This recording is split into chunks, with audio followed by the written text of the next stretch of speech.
આપનું સ્વાગત છે।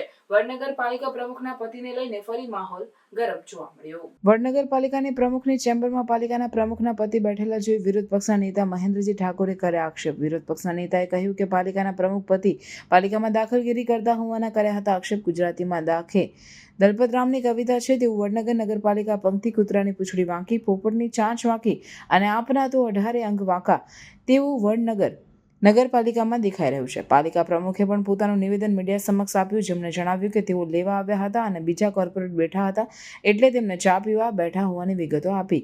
વધુમાં પાલિકા સદસ્ય મહેન્દ્રસિંહ ઠાકોર અને પાલિકા પ્રમુખે શું કહ્યું જુઓ। તમે કહેતા હોય 10 વખત તો તમે મને એમ કીધું કે નિલેશની વાત કરી। નિલેશ, હું તમને રજૂઆત કરતો, તમારા નિલેશભાઈ મોમાં ના લેવાનું મારા આગળ, સમજી લો। હું જોઈ લઈશ। સલાહ કરવાના પ્રશ્નોમાં તમે બેઠે નિલેશભાઈ નામ લીધું। હું શું કહું છું, નિલેશભાઈ બધું હો કરતા હોય પણ તમે મારા આગળ વાત કરતા તારા ઇન્કાર મહેન્દ્રભાઈ હું જોઈ લઈશ।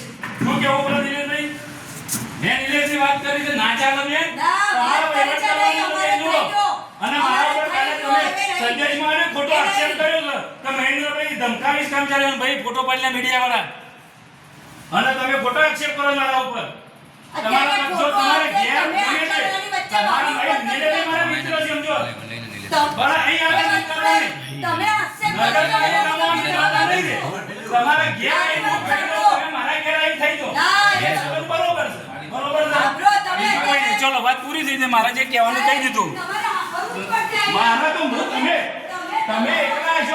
ગઈકાલે મારા સામાન્ય સભા હતી, એની અંદર પ્રમુખ પતિ એમ કહેતા હતા કે હું વહીવટની અંદર સહેજ પણ દખલગીરી કરતો નથી, પણ મેં અત્યારે રૂબરૂ અને એમાં તમે અત્યારે જે વિડીયો લીધું મેં જાતે જોઈશ કે પ્રમુખશ્રીના પતિ પ્રમુખની ચેમ્બરમાં બીજા કોર્પોરેટરો અને બીજા સભ્યો કારોબારીના સભ્યો સાથે વાતચીત કરી રહ્યા છે અને હાલ તમારા વિડીયોમાં દેખાઈશ।